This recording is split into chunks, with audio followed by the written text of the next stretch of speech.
30 दिसंबर को, ट्यूसडे को कैसे ट्रेड करने वाले हैं। ये बैंक निफ्टी का चार्ट है। ठीक है।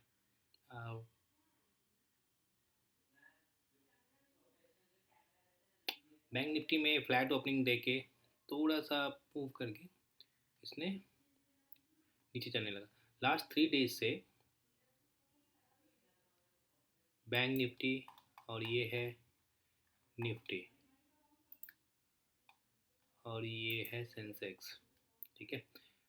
सारे इंडिसेस लास्ट 3 दिन से almost slowly, not very sharp down move, but slowly नीचे आने की कोशिश कर रहे हैं। ये कोशिश आ ही गए हैं।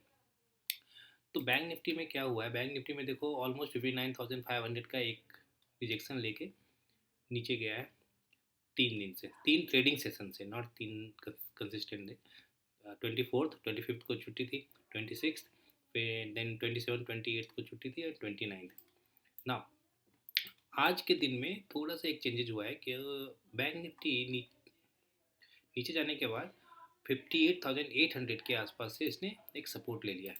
ठीक है। और जब ये सपोर्ट ले रहा था, अगर मैं बैंक निफ्टी और निफ्टी के चार्ट को साइड बाय साइड रख के कंपेयर करूँ तो आपको दिखेगा कि जब ये 58,800 से सपोर्ट ले रहा था, उस समय भी निफ्टी गिर रहा था। अगर आप देखोगे, देखो यहाँ पर पहली बार इसने सपोर्ट लेने की कोशिश की 1126 में। 1126 यहाँ पे आता है। ठीक है। देखो ये है 1126 का। ओ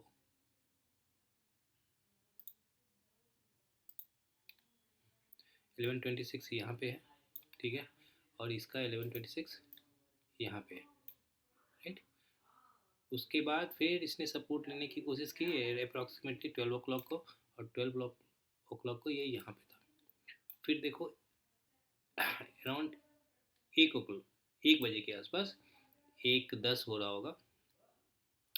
अगर मैं देखूँ यहाँ पे तो ये हो रहा है, क्या टाइम हो रहा है, 119। 119 को भी इसमें सपोर्ट लिया। ठीक है, यहाँ पर। राइट। उसके बाद ये फिर से अब ये ऊपर जाने लगा 141 को फिर से निफ्टी नीचे आया। उसके बाद 220 को निफ्टी फिर से एक बार नीचे आया और ये यहाँ पे उसने ऊपर होल्ड किया। देन 257 को एक बार फिर से निफ्टी नीचे आया और फिर से बैंक निफ्टी ने ऊपर होल्ड किया। ये अभी बैंक निफ्टी में ऐसा लग रहा है कि कुछ स्ट्रेंथ आ गया। ठीक है। निफ्टी नीचे जाने की कोशिश कर रहा है, बैंक निफ्टी ऊपर होल्ड करने की कोशिश कर रहा है। यहाँ पे एक पॉसिबिलिटी ये हो सकती है कि कल है मंथली एक्सपायरी बैंक निफ्टी का भी और निफ्टी का भी। तो एक पॉसिबिलिटी ये हो सकती है कि किसी बड़े प्लेयर ने, हो सकता है, यहाँ पर 58,800 का या तो पुट शॉर्ट कर दिया होगा, या फिर यहाँ पे कॉल कॉल बाय करने की पॉसिबिलिटी थोड़ी कम है, क्योंकि अगर यहाँ पे कॉल किसी ने बाय किया होता तो ये मार्केट को और ऊपर लेके जाता। ठीक है। उनको कॉल बहुत चीप रेट पे मिल गए होंगे, तो वो लोग कोशिश करते कि ये काफ़ी ऊपर लेके जाते, लेकिन ऐसा कुछ हुआ नहीं। इसलिए मेरे को लगता है यहाँ पे पुट शॉर्ट हुआ है, ताकि वो लोग उसका प्रीमियम, वो लोग प्रीमियम डीके से प्रॉफिट बना सके। ठीक है। यहाँ पे पुट शॉर्ट हुआ है। अब कल कैसे ट्रेड करना है। अब एक और बात यहाँ पे देखना है कि जब यहाँ पर 58,800 का सपोर्ट लेके बैंक निफ्टी ऊपर जा रहा था, तो फाइनली उसने लास्ट में 59,000 का रिजेक्शन ले लिया। अब इस प्रॉब्लम ये है कि नीचे से 58,800 का सपोर्ट किया है और ऊपर में 59,000 का रिजेक्शन ले लिया है। तो हो सकता है कल के दिन में मार्केट को इस रेंज के बीच में ही रख ले। ठीक है।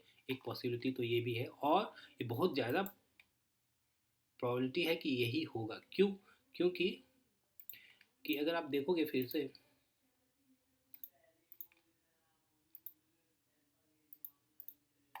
कि बैंक निफ्टी बहुत छोटे रेंज में ट्रेड हो रहा है, और बैंक निफ्टी के जो प्रीमियम है ना, ऑप्शंस के प्रीमियम, वो भी बहुत ज़्यादा नहीं है। इसका मतलब ये है कि बैंक निफ्टी का रेंज बहुत ज़्यादा बड़ा नहीं होने वाला है इस एक्सपायरी को। ये मेरा एजम्पशन है, मेरा एजम्पशन गलत भी हो सकता है, इसलिए आप अपना रिसर्च करके भी आप देख समझ सकते हैं। अभी आ जाते हैं हम लोग वही, मैं बैंक निफ्टी और निफ्टी दोनों का मैंने कंपेरिजन बता दिया, तो हम लोग प्लान क्या करने वाले हैं, ठीक है। अभी देखो, निफ्टी में 26,000 के नीचे ही क्लोज किया है, और सेंसेक्स में भी इनफैक्ट 85,000 का ब्रेकडाउन देके काफ़ी नीचे तक है इनफैक्ट, और ये तो और भी एक 84,500 के राउंड नंबर के आसपास पहुंचने वाला है। मेरा प्लान रहेगा कल के दिन में भी बाय करने का। मैं बाय ही कर रहा हूँ, बाय मोस्ट प्रोबेबली मेरी बाय करने की ही अ, कोशिश रहेगी। मैं सोचूंगा कि मेरे को बाय करने का कोई सेटअप मिल जाए। रीज़न क्या है? रीज़न ये है कि सबसे पहले तो बैंक निफ्टी स्ट्रेंथ दिखा रहा है। ये स्ट्रेंथ हो सकता है पुट ट्राइडर्स के कारण भी हो, तो ये एक रेंज में रख के थीटा डी के करके हम लोगों क्या ऑप्शन बायर को प्रॉफिट बनाने न दे, वो एक पॉसिबिलिटी हो सकती है। एक दू तो एक तो बैंक निफ्टी यहाँ पे स्ट्रेंथ दिखा रहा है। दूसरा कि बैंक निफ्टी ने क्लोजिंग के समय 59,000 का रिजेक्शन ले लिया, और 2 दिन पहले जाएंगे तो इसने 59,500 का रिजेक्शन ले लिया, और अभी 59,000 का रिजेक्शन ले लिया है। तो ये यहाँ पर भी कुछ हो सकते हैं, यहाँ पर भी कुछ हो सकते हैं कि सेलर हों, ठीक है, और कुछ सेलर यहाँ भी होंगे, और कल के दिन में अगर फ्लैट या स्लाइटली गैप डाउन देने के बाद अगर कुछ यहाँ पर सेलर और निगेटिव मोमेंटम आने लगा, तो कुछ सेलर यहाँ पे ऐड हो जाएंगे, तो सेलर ही सेलर होंगे। तो पॉसिबिलिटी है कि कल के दिन में मार्केट ऊपर जाए। लेकिन ये एजम्पशन मेरा आज का भी था, लेकिन आज ये एजम्पशन गलत हो गया। Though we made some profit over here, but बाद में मार्केट नीचे गिर गया, ठीक है। लेकिन आज के दिन में मेरे को 2-3 पॉइंट है जिसके कारण मेरे को लग रहा है कि बाय कर लेना चाहिए। अगर मार्केट साइडवेज नहीं रहा, स्लो मोमेंटम नहीं हुआ, तो हो सकता है आपका बाय में प्रॉफिट हो जाए। पहला रीज़न मैंने बताया आपको कि बैंक निफ्टी यहाँ स्ट्रेंथ दिखा रहा था जब निफ्टी नीचे जा रहा था। दूसरा, इसने यहाँ पे रिजेक्शन लेके नीचे गया है, और यहाँ पे फिर से आज रिजेक्शन लिया है। तो ये सारे रीज़न हैं जिसके कारण मेरे को लगता है सेलर्स ज़्यादा टेम्पटेड होंगे, और सेलर्स टेम्पटेड होंगे तो उनका कल के दिन में एक्सपायरी है, तो हो सकता है उनको टारगेट करना मार्केट शुरू कर दें, ठीक है। तो ये अपना प्लान रहेगा 30 दिसंबर का। फिर मिलते हैं अगले वीडियो में। Thanks for watching.